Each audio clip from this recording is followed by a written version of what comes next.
Hi, and welcome to O2 Tara Talks, conversations about one thing you can do right now to stay healthy in your body and mind. And first, a little disclaimer, today's talk is for informational purposes only. Consult your practitioner for specific guidance about your situation.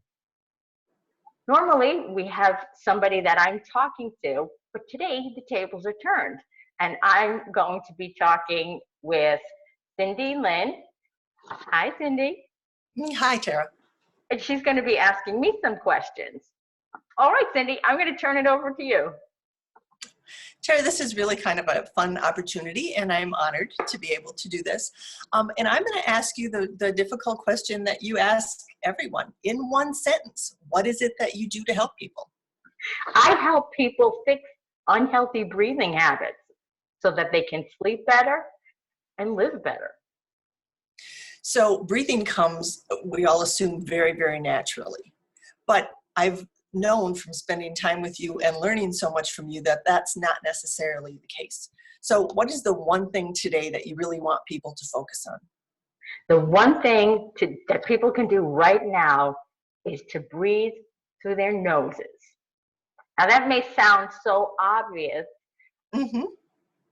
but if you look around you when you're out, if we ever get outside again, you will see how many people are walking around with their mouths slightly open, or for some people even much more open.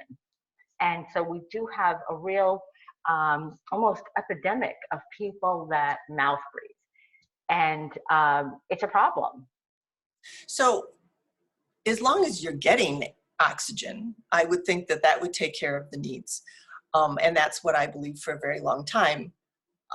I know that you have other resources at hand and other experiences. So why is it so important that we actually close that mouth and breathe through the nose?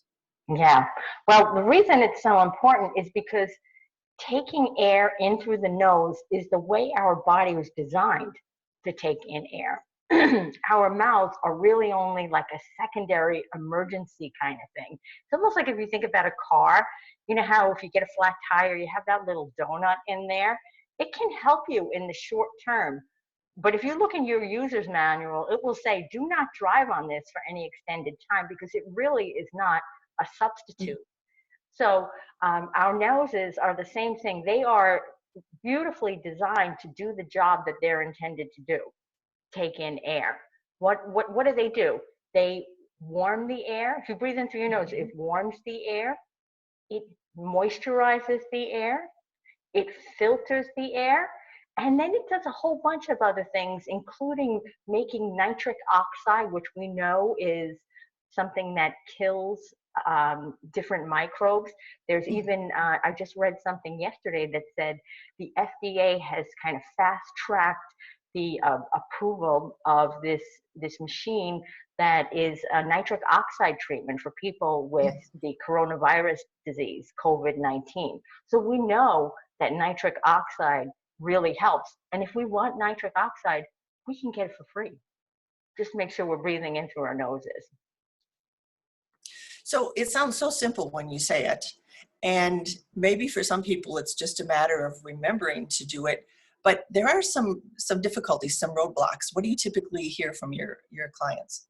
Yeah, well, the definite two definite roadblocks. The first one is some people just can't breathe through their noses. Sometimes there'll be like an anatomical difficulty, a physical difficulty in there, like a deviated septum or some other kind of blockage. I actually, one of my daughter's friends had an accident on the playground and ended up with a broken nose, and now she cannot breathe through one nostril because of whatever damage happened from that that breakage.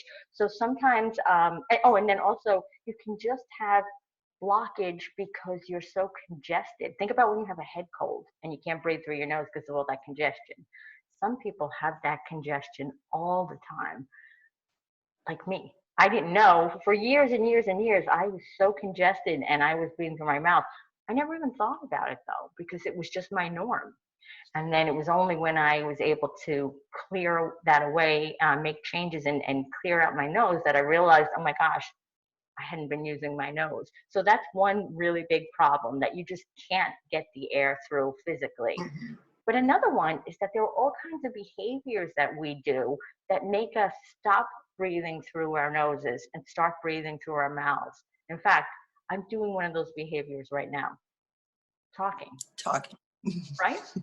And we all do Yes. that because when we talk, we have to suck in big streams of air so that we can keep the flow of the conversation going. If you look at the size of your nostrils and you look at the size of your mouth, you can see how much more air you can take in at once through your mouth because it's just that much bigger. So if we need air quickly, we gulp it into our mouth. And when we're talking, we need air quickly and we gulp it into our mouth. So right then and there, we end up mouth breathing.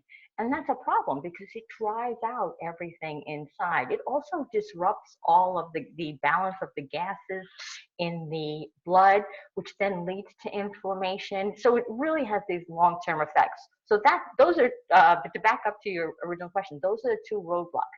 People who can't, and then different things that we do naturally that make us end up mouth breathing instead of nose So breathing. that makes a lot of sense, both of them. And for the second one, it's pretty easy. It's like, close your mouth and listen once in a while. But the first one seems like a little bit of a chicken and an egg. So if your nose is clogged or congested or stuffed, you can't breathe through your mouth, and then you're a mouth breather. And then can you explain a little bit more about that part? Well, yeah, so if we think of it just as not a physical block, like somebody who had an accident and can't breathe through it, but if you think of it just from congestion, like me, what happens is when you get congested, in my case, it was because of food sensitivities, and many of us have food sensitivities that we don't realize, and that's a conversation we can have in another talk. I think your screen is freezing up a little bit, but oh, you're good now. Technology. So in my case, though, it was food sensitivities, and though when we're sensitive to food, we get increased mucus production and inflammation, and that was why I couldn't breathe through my nose. And then the like in a real catch-22, when we start breathing through our mouths instead, our bodies are aware of this different way that we're taking in air, and the body's like, oh my gosh, there's a leak somewhere. Patch it up. Don't let the air continue to leak. So it produces more mucus to stop the leak. So when you breathe through your mouth because your nose is congested, you actually create more congestion in the nose. That's wicked. you know It, and so it it's is. like you're almost like fighting against yourself. Now if it's just a head cold that you have, you will resolve more quickly as the mucus production from the cold lessens off, and then you'll be able to resume regular breathing. But if it's more of a chronic stuffy nose problem like I had, it's just going to get worse and worse to the point where you cannot breathe through your nose, and you end up becoming an exclusive mouth breather, and that just leads to a whole range of problems, which is what I'm writing my book about. My book is Your Sleep Making You Tired. It really does wreak havoc on your sleep and your life. So that is really, that is really the answer to that question, that you really, when you breathe through your mouth, it makes the congestion even worse.